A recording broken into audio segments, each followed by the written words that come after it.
Alright, so here's the setup that I've got now. It's basically just a big Rubbermaid cooler. It's got a water hose type outlet, so I'll put a little cutoff valve on it right there so I can stop it from draining.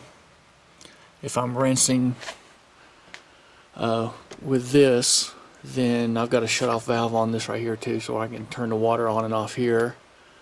So if I'm rinsing in the tank to keep the water level from getting too high, I just reach over here and open this up, let it start draining while I'm rinsing. Then when I get done rinsing, I just shut that valve off. But you see where my water level is normally, somewhere in this area. That depth is pretty much all I need for doing the gun parts. I mean, I could come up here. This is better than a Rubbermaid tub because this is real sturdy. When you fill it up full of water, it doesn't bow out. The Rubbermaid tub, the sides start bowing out when you fill it up full of water, but this is pretty sturdy. And it's got a little, it's got the thing so you can put the water hose on it. And I actually had a 90-degree on there, so that I actually took it apart, but this is kind of what I had.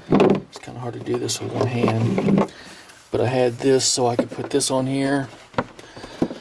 I can force that up on there, and then this was on there, so that it was on there. This tube was like sticking up over here, so when the water level got up to that high, it would just drain over and go out. I took it apart, and I've just been doing it manually. Whenever I'm rinsing, I just flip the thing over here and just let it start draining out. But anyway, that's what I'm using now. It's plenty big enough to do what I needed to do. It's portable. Got my little pancake compressor instead of the huge compressor that I had before, because I got rid of the tank I had before and the compressor and all the stuff that I had. So this is my little compact unit. It's a lot quicker to drain. It's just more convenient, so I can drain it out quick, pump up the compressor quick. The compressor is just enough, all I really need to do, to spray the clear coat, spray the activator. That's all I need. The activator gun I'm using is basically the same thing. I went back to Home Depot and got another one of these. Spraying it between 10-15 pounds or so on the activator. And then I bought this gun up here for the clear coat, and I'm spraying that clear coat at, can't remember now, was it like 25 pounds or something? But anyway, let me get back to what we came here for. Alright, so here's a little 9mm that I did, little 9mm pistol with a tan base coat. It's basically just the Rust-Oleum or the Krylon, whatever it is, the Krylon tan camouflage paint like this is what the base coat was. And then I put the rattlesnake pattern over top of it.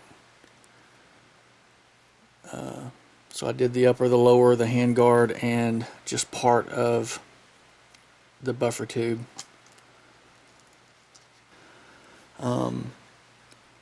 But to show you what I was talking about, this is the hardest side right here with the shell deflector on it, because the shell deflector sticks out. So if you try to dip that straight down in there, when this hits the pattern, it's going to take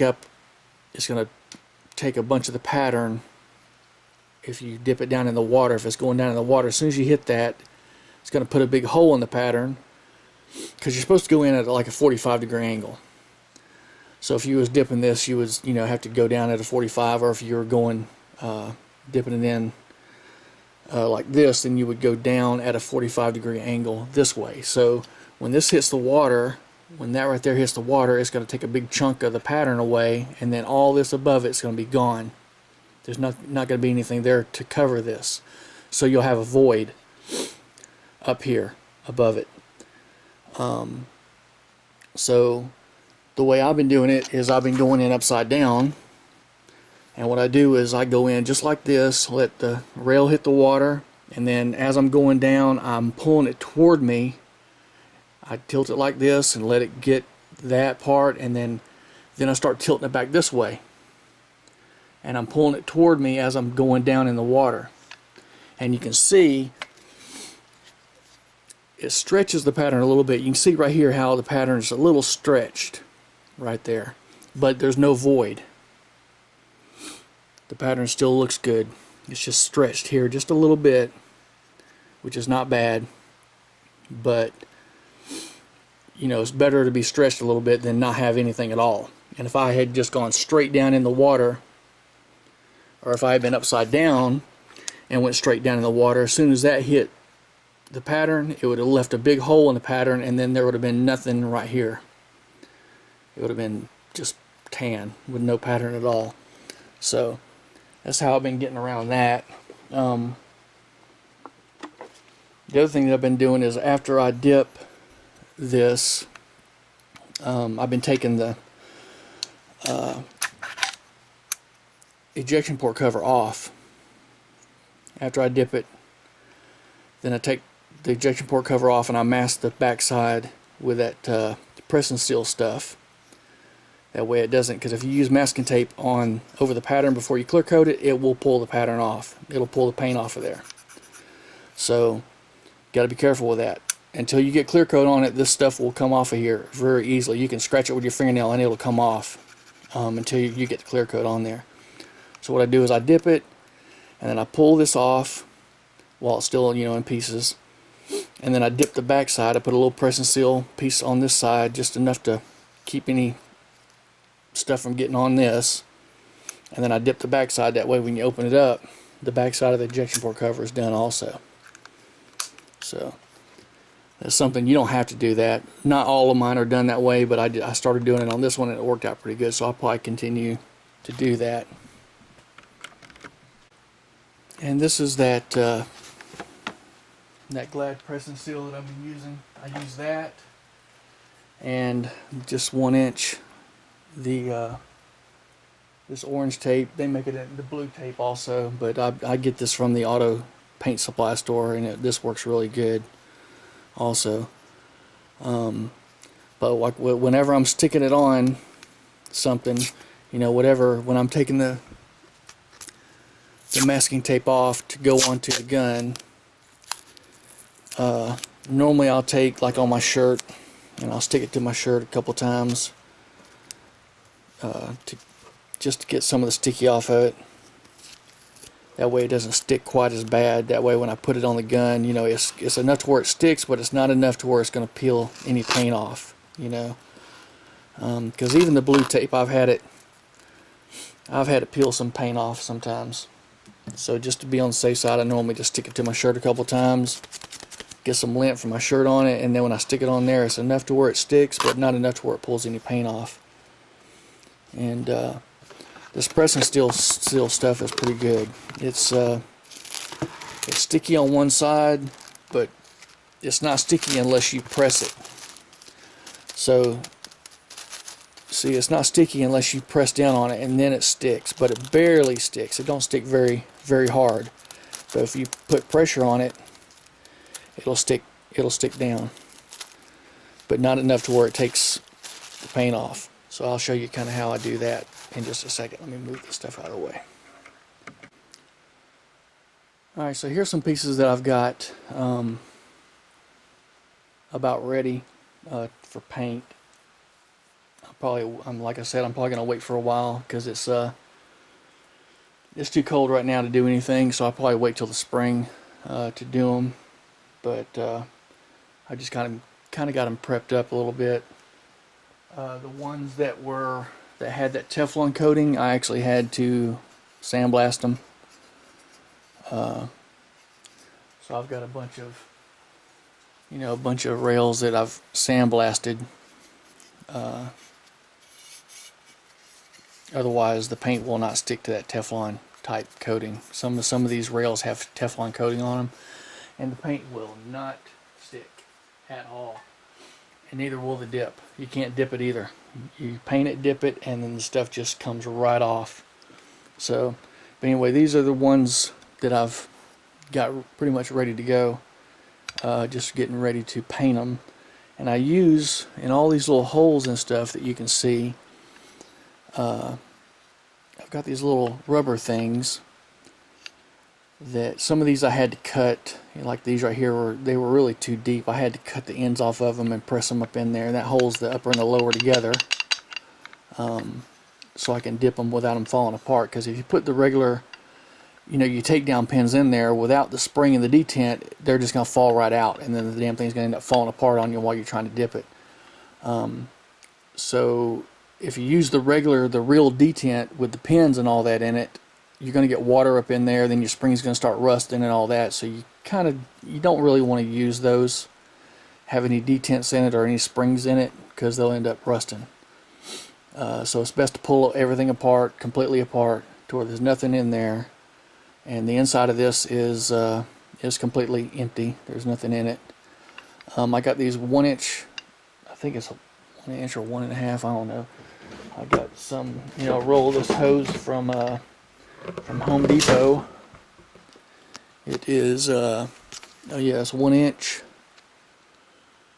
1 inch OD, 3/4 inch ID. ID is really not that important, it's just the outside diameter. 1 inch OD.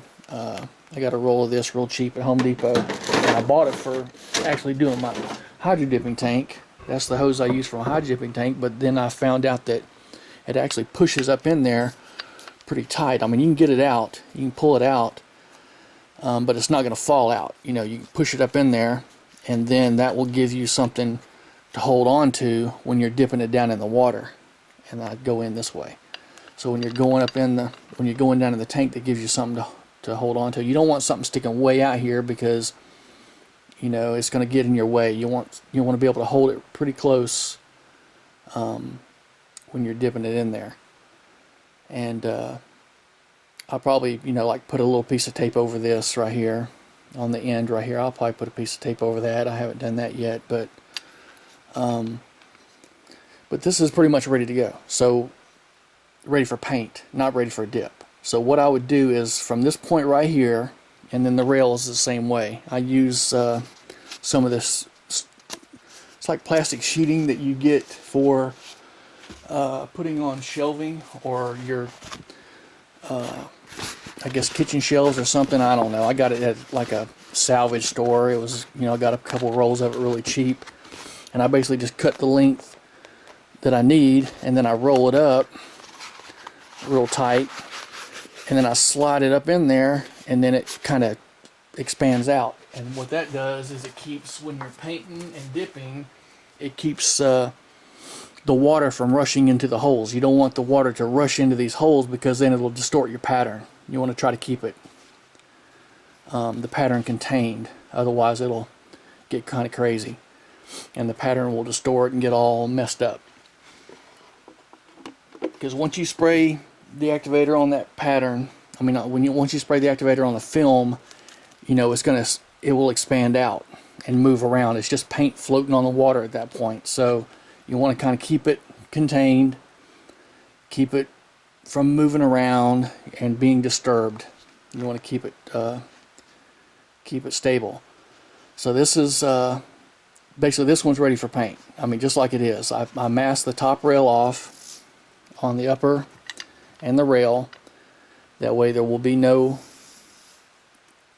paint, dip, or clear coat up here, because you don't want to get your rail out of spec to where it's going to be hard to get your front sights on or anything, on your rails. You want them to be spec. So I just mask the top of the rail off. That's real easy to do, real quick and easy to mask that. Oh, and I pulled a couple long pieces of tape, and I dropped them down in there before I put this in there to fill these holes right here across the top, because this doesn't fill the top holes.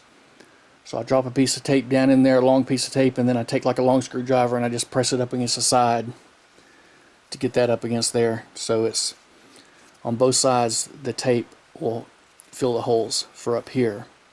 And then I put a piece of tape around the end in case any paint creeps around the end of this or something. That way I don't get any paint on the inside right there. But other than that, just around the end on the inside, across the top if you have holes up here, and then this right here takes care of everything else, and it's just pushed up in there. So this one's ready to paint. All I gotta do is, well, you need to wipe it down with lacquer thinner. I normally use just a t-shirt and lacquer thinner and wipe it down. It's the same stuff that I get from, I think I get the stuff from Home Depot. It's just, just the same clean strip lacquer thinner. And since I use a t-shirt, oh, hang on, be right back.